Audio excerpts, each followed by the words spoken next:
Joe Biden is a strange combination of malevolence and dementia. Now, normally those two things don't really go together. The malevolent people are Machiavellian, they're really smart, they plot, they scheme, they carry out conspiracies and organized frauds. And then the demented people are the guys who kind of sit around in a circle and they don't know what's going on.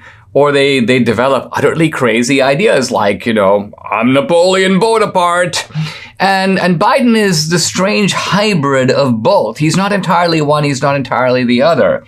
We have, of course, a funny opening scene in 2000 Mules, where Biden goes, I've put together the most extensive voter fraud operation in U.S. history. And it's, of course, a perfect quotation for the movie because it summarizes the theme of the movie. Now, of course, I know, and we know, that Biden actually sort of meant to say the opposite. This was a, quote, gaffe, but it's a gaffe where Biden accidentally told the truth.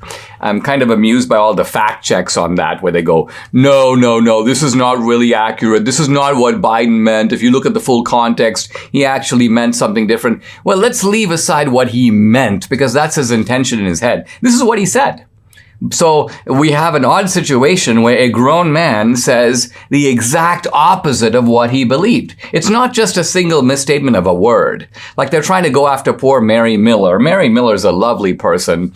And she was at the pro-life. She was talking about the pro-life issue. Trump endorsed her. She has her primary, in fact, coming up tomorrow. She's been on this podcast. And she was talking about the right to life, but she accidentally said white. The word white came out and she immediately corrected it. Media's like, oh, Mary Miller's just talking about, she's against abortion because she wants to protect whites. Come on, this is absurd. But that's an example of just something that is a verbal misstatement. That was not the case with Biden. His actual language was the opposite of what he meant to say. And he does this all the time. This wasn't a single case. Well, apparently the people around Biden know this. They know they're dealing with somebody who sort of should be in a nursing home. And there's finally a little telling item of proof about this. Biden was recently at a meeting. This was a meeting with a bunch of people, and then there were some people joining virtually. And Biden had in his hand a note card. And he accidentally held up the note card. He wasn't supposed to. But you could read the note card. You could actually see what they meaning the people around Biden, are telling him. And I want to go through what they say to him because it is exactly how you would talk to like a 3-year-old, to a toddler.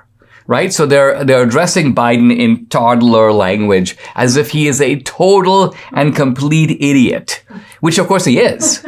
And so that's the point of the note. You wouldn't need the note if you're dealing with an adult, rational person. And we're not even talking about a really smart person. I mean, you may have a relative or a friend who's a complete dummy, but you wouldn't even give that guy this note. So let's look at the note.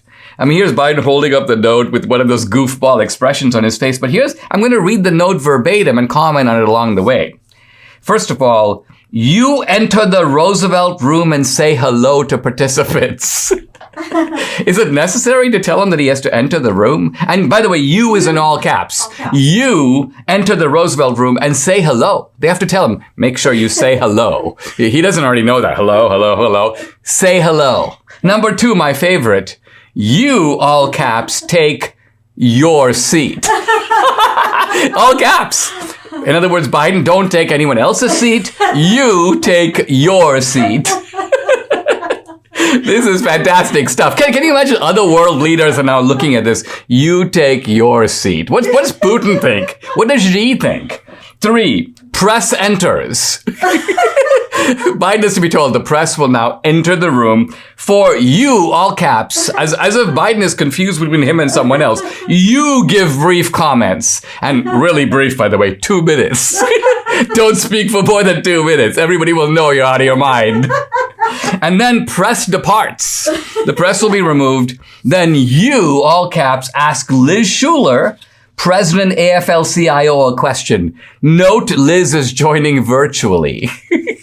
First of all, he doesn't obviously know who Liz Schuler is. He has to be told she's the head of the ACLU. Of the AFL-CIO. Finally, And again, why is this even necessary? It would not be necessary with a normal person. Quote, you thank participants. Thank you very much. Thank you very much. He has to be told, thank you very much. And finally, this is my second favorite, you depart.